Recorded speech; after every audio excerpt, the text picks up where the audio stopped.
जनगणना कार्य के दरमियान मानदेय के साथ शिक्षकों को मिलेगा अर्जित अवकाश। तो वहीं पर 100% स्वगणना कराने का भी जारी हुआ निर्देश। दोस्तों नमस्कार, मैं हूं आपका दोस्त एसके चौधरी। पूरा देश ही इन दिनों जनगणना 2027 के रंगों में रंग चुका है। दोस्तों बिहार ही नहीं, पूरे देश भर के कर्मचारी, जिसमें सबसे ज़्यादा भूमिका अगर निभाया जा रहा है तो शिक्षकों के द्वारा। इनकी बड़ी भूमिका है जनगणना के कार्य के निष्पादन में। दोस्तों इसी बीच एक बड़ी खबर कि आखिर 1 कोटि के शिक्षक को जनगणना कार्य के एवज में जो भी छुट्टियां आएगी, उस छुट्टी के एवज में उन्हें अर्जित अवकाश दे होगा। और दूसरी बड़ी खबर दोस्तों कि एक चार्ज अधिकारी ने एक बड़ा आदेश जारी करते हुए तमाम शिक्षकों को, साथ ही साथ तमाम प्रगणक एवं पर्यवेक्षकों को निर्देशित किया है कि 2 मई 2026 से पहले 100% स्वगणना कराना सुनिश्चित करें। आइए दोस्तों, इन दोनों बिंदुओं पर आज के इस वीडियो में हम आपको विस्तार पूर्वक जानकारी मुहैया कराते हैं। लेकिन इससे पहले एक बार फिर आपसे गुजारिश करूंगा, अगर आप मेरे इस चैनल को सब्सक्राइब नहीं किए होंगे, कृपया सब्सक्राइब कर लेंगे, और सब्सक्राइब कर चुके होंगे, सब्सक्राइब करने की आवश्यकता बिल्कुल भी नहीं। सबसे बड़ी खबर दोस्तों मैं बता देना चाहूँगा, यहाँ 2 प्रकार की खबर है, जिसमें एक खबर जो बिहार से संबंधित और दूसरी खबर बिहार से बाहर यानी दिल्ली से संबंधित। क्योंकि दोस्तों जनगणना का कार्य पूरे देश भर में किया जा रहा है। आइए सबसे पहली बात हम दिल्ली की खबर से आपको रूबरू कराते हैं। दरअसल दोस्तों दिल्ली में भी जनगणना का यह कार्य जारी है, और दिल्ली के शिक्षकों के द्वारा शिक्षा विभाग से अनुरोध किया गया था कि जनगणना कार्य के दरमियान जो भी छुट्टियाँ यानी बीच छुट्टी की अवधि में हमें जो कार्य करना पड़ेगा, इसके लिए मुझे अर्जित अवकाश दिया जाए।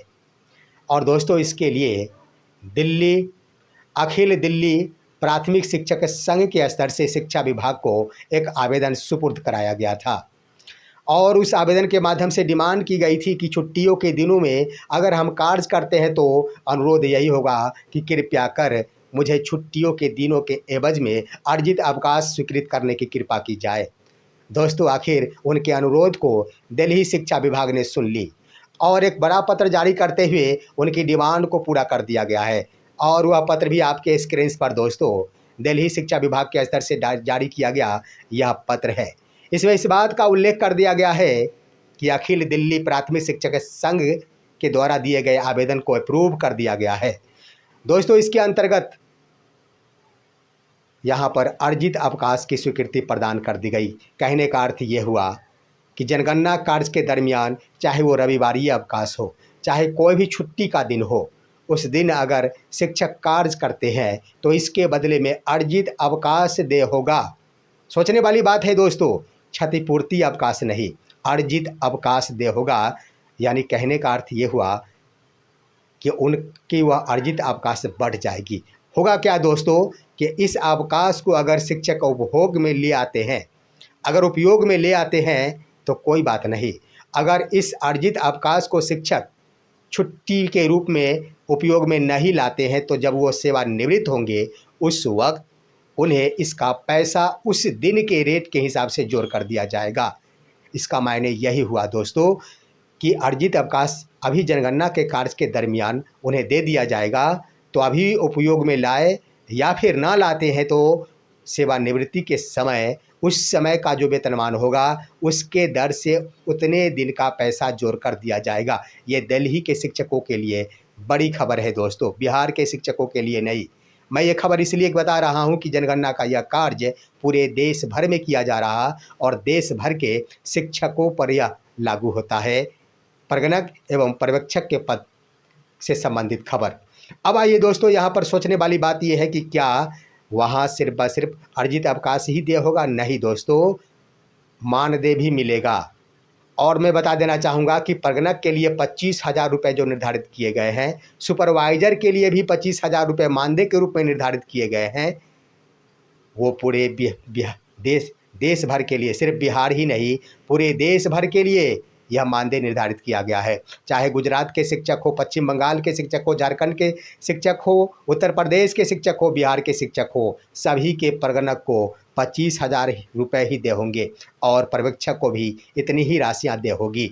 तो इस तरह से दोस्तों आखिर दिल्ली के शिक्षकों को बड़ा फ़ायदा हुआ है। इसको लेकर कुछ शिक्षक संगठन के स्तर से ये बातें कही जा रही है कि शिक्षकों में अगर एकजुटता हो तो एकजुटता के बदौलत बड़े से बड़े पहाड़ को भी तोड़ा जा सकता है।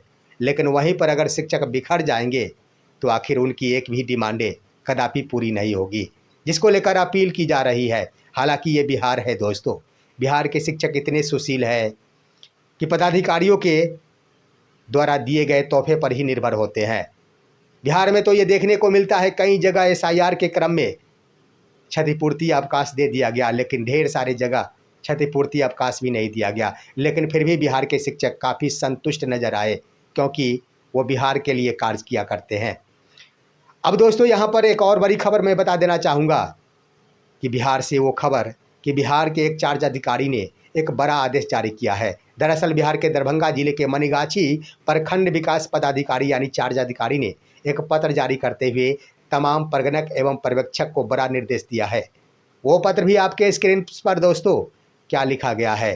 तमाम प्रगणक और पर्यवेक्षक को यह निर्देशित किया गया है कि 2 मई 2026 जिस तिथि से जनगणना का यह कार्य प्रारंभ होना है, उस तिथि से पहले अपने अपने क्षेत्र में जाकर 100% स्वगणना कराना सुनिश्चित किया जाए। यानी दोस्तों 26 से ही, यानी रविवार के दिन से ही यह प्रक्रिया प्रारंभ करने का निर्देश दिया गया है कि आप सभी क्षेत्र में चले जाएं। जितने भी प्रगणक और सुपरवाइजर हैं, जितने भी प्रगणक एवं पर्यवेक्षक हैं, वो सभी के सभी 26 से लेकर लगातार अपने अपने क्षेत्र में जाएंगे और वहां जाकर आम जनता से संपर्क स्थापित करेंगे। जो क्षेत्र उन्हें अलॉट किया गया है, जो ब्लॉक उन्हें, जो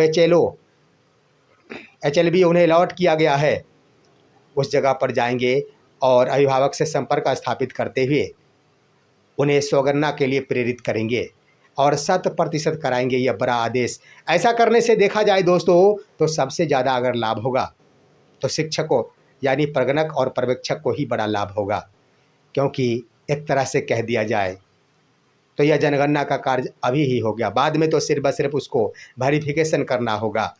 तो इस दिशा में दोस्तों बड़ा कदम उठाया गया है दरभंगा के मनिगाछी प्रखंड विकास पदाधिकारी के स्तर से। वहीं पर अब देख लिया जाए तो मनिगाछी के प्रखंड विकास पदाधिकारी यानी चार्ज अधिकारी ने सभी प्रगणक यानी सुपरवाइजर को वह मानचित्र यानी वह नक्शा, नजरी नक्शा भी उपलब्ध करा दिया है। यानी कहने का अर्थ ये हुआ कि उस नक्शे के आधार पर ही प्रगणकों को क्षेत्र में जाना है और वहां जाने के बाद अभिभावकों से संपर्क स्थापित कर स्वगणना के लिए प्रेरित किया जाना है। ये बात भी स्पष्ट कर दी गई है पत्र में दोस्तों कि जो भी नजरी नक्शा सुपरवाइजर को मुहैया कराया गया है, उसमें अगर किसी भी प्रकार की आपत्ति है तो आप अधिकतम 28 अप्रैल 2026 तक सुधार करवा सकते हैं। आप अधिकतम 28 अप्रैल तक आवेदन दें और चार्ज अधिकारी के स्तर से उस नजरी नक्शा में परिवर्तन कर दिया जाएगा। तो दोस्तों इस तरह से बड़ा कदम उठाया गया है। कई चार्ज अधिकारियों के स्तर से कई तरह के दिशा निर्देश जारी किए गए हैं। ढेर सारे चार्ज अधिकारियों के स्तर से क्षेत्र में रहने संबंधी आदेश निर्गत किए गए हैं कि ड्यूटी के दरमियान वहीं से आखिर वो मार्क ऑन ड्यूटी बनाएंगे। लेकिन ढेर सारे चार्ज अधिकारी इसे अच्छा नहीं समझे। उनका कहना ये है कि चाहे जैसे भी हो, दिन भर क्षेत्र में रहकर ही समय और समय से पहले हो सके तो जनगणना के इस कार्य को निष्पादित करें। देखना है आखिर जनगणना का कार्य चंद दिनों में शुरू होने वाले हैं, लेकिन इससे पहले स्वगणना आखिर कितना हद तक 100% सफल हो पाता है, शिक्षकों की भागीदारी कितने हद तक इसमें कामयाबी की ओर ले जाती है, ये देखना दिलचस्प होगा। फिलहाल आज की खबर यहीं तक। आप सभी हमारे इस वीडियो को लाइक कीजिए, अन्य दोस्तों के पास शेयर कीजिए और अब दीजिए अपने दोस्त को इजाज़त। अगले वीडियो तक के लिए नमस्कार।